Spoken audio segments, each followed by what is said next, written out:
একটি চমৎকার অনুষ্ঠান দোল, যেটি হচ্ছে সত্যি মিলনোৎসব। সেই কত বছর আগে শুরু হয়েছিল আমরা কেউ জানি না, কিন্তু সেই শ্রী চৈতন্য আগমন, সেই সময় থেকে দোলের উৎসব শুরু, মানে প্রচারটা বোধহয়, হ্যাঁ প্রচারটা হয়তো তার আগে ছিল। ওই যে বললাম ইতিহাস পুরো, অনেক তো ইতিহাস বিস্তৃত হয়ে গেছে, পুরোটা তো আমরা জানি না, বাট ওই সময় থেকে আরো মানে আচ্ছা রবীন্দ্রনাথ মানে আমাদের বিশ্বকবি যেটা করেছিলেন। শান্তিনিকেতনে প্রচুর গেছেন? প্রচুর গেছি, প্রচুর থেকেছি। একটা সময় শান্তিনিকেতনে পড়াশোনার কথা হয়েছিল, তারপর বাবা থাকতে পারবেন না বলে ফিরিয়ে নিয়ে আসলেন। তো ওই আর কি, যে বসন্ত উৎসবে ভীষণ সুন্দর হয়। তো এই যে জায়গাগুলো, আমি দোলে পুরুলিয়াও গেছি, মানে পলাশের রঙে, হ্যাঁ তিরুপতি বালাজি। আরে বাপরে বাপ, হ্যাঁ এবার একদম নারায়ণের কাছে যাচ্ছি। নারায়ণের কাছে মানে হচ্ছে কি ওটাই আসল জায়গা। হ্যাঁ হ্যাঁ সাংঘাতিক। তিরুপতি বালাজি সম্বন্ধে অনেক মিথ আছে প্রসুন্দা, অনেক গল্প আছে, তার একাধিক ধরনের দর্শন আছে।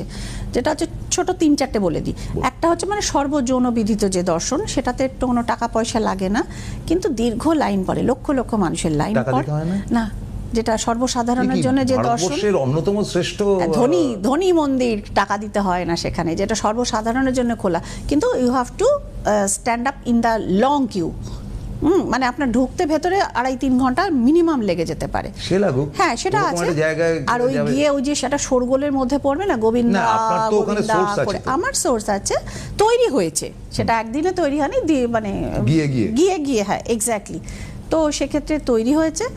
আর আরেকটা হচ্ছে যে যেটা আরও একটা কঠিন দর্শন আছে, যেটা একদম হচ্ছে পাহাড় দিয়ে হেঁটে যারা দর্শন করেন। পাহাড়ের উপর নাকি? হ্যাঁ এটা হচ্ছে তিরুমালা রেঞ্জ, হচ্ছে 7টা পাহাড়ের মিলনস্থল। তার একটা পাহাড়ে তিরুমালা পর্বতে তিরুপতিজির বাস। মনে করা হয় তিনি স্বয়ম্ভু, মানে তিনি নিজে থেকে উত্থিত হয়েছিলেন, তার কোনো মূর্তি কেউ ওরমভাবে তৈরি করেননি। হ্যাঁ ইতিহাস বলে তিনি স্বয়ম্ভু। তো অনেক মিথ রয়েছে।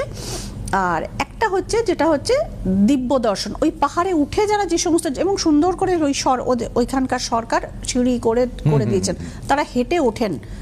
তো এইটাতেও কোনো ফিজ লাগে না, মানে প্রণামী কিছু দিতে হয় না। এই দুটো হচ্ছে ফ্রি।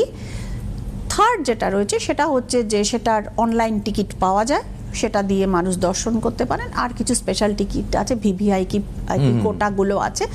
আমি ওইটা দিয়ে করতে বাধ্য হই, কারণ অত মানে দীর্ঘ, প্রায় অনেক সময় 1 থেকে 1.5 দিনও লাইনে দাঁড়াতে হতে পারে, ওটা আমার পক্ষে সম্ভব হয় না, কাজেই আমি কোটাতে দর্শন। ফলে আমরা শ্রীময়ীর কাছ থেকে যেটা জানতে পারলাম, তিনি যাচ্ছেন রবিবার দিন ফ্লাইট